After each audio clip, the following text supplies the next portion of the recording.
بسم الله الرحمن الرحيم، والصلاة والسلام على سيدنا محمد وعلى آله وأصحابه أجمعين. النهاردة يا جماعة هنعمل بطاطا.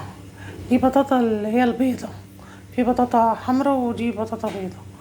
طبعا دي أغلى من التانية وأحلى وأطعم من التانية، بس هي الفوائد هي كلها واحدة يعني.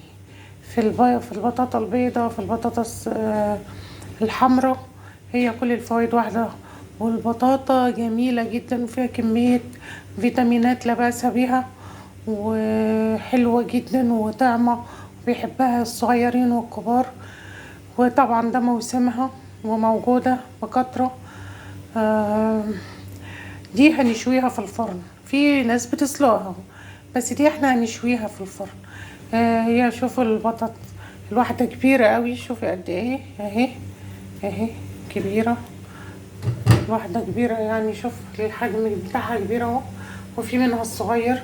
الكبيرة دي بقى هحاول اقسمها 2 عشان تستوي بسرعة. هي بتستوي وما بتقولش حاجة يعني، بس لما تتقسم تستوي اسرع.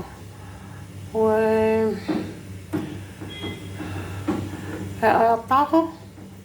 هقطعها وارجع لكم.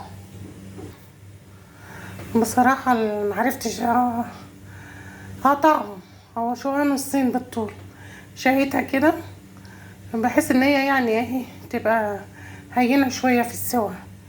ف هي كله بيستوي يعني، بس الصغيرة بتستوي اسرع والكبيرة بتاخد وقت شوية. هنحطها في الفرن بقى على درجة حرارة 160 عشان هي تستوي على درجة حرارة هادية عشان تستوي كويس. لو انا عليت عليها الفرن مثلا على درجة 200-180 هتتحرق ومش هتستوي كويس.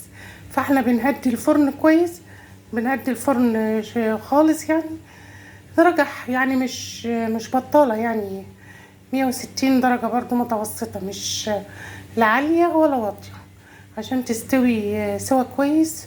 وعلى تبقى يعني سواها تستوي حلو يعني. لان لو علينا الفرن هتبقى محروقة من بره ومن جوه مش مستوية. فهي لازم تستوي على درجة حرارة هادية او متوسطة شوية.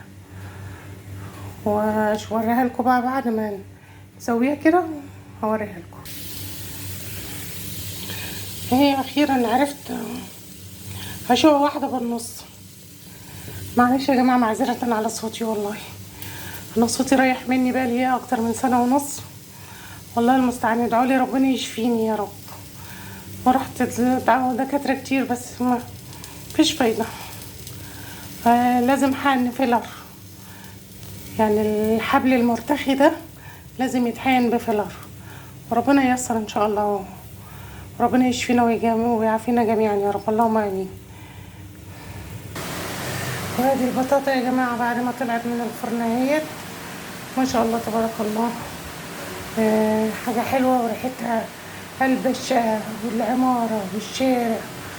يا سلام على البطاطا المشوية دي، تحفة. نقطع اللي هي الكبيرة دي بالسكينة ونشوف السوا بتاعها عامل ايه كده.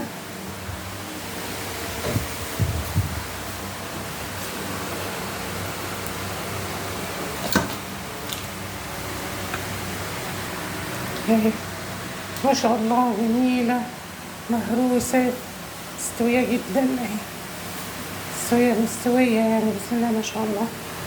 ومتنسوش تعملوا لايك وشير للفيديو، وتفعلوا زر الجرس، ونشوفكم على خير في فيديو قادم ان شاء الله. والسلام عليكم ورحمة الله وبركاته.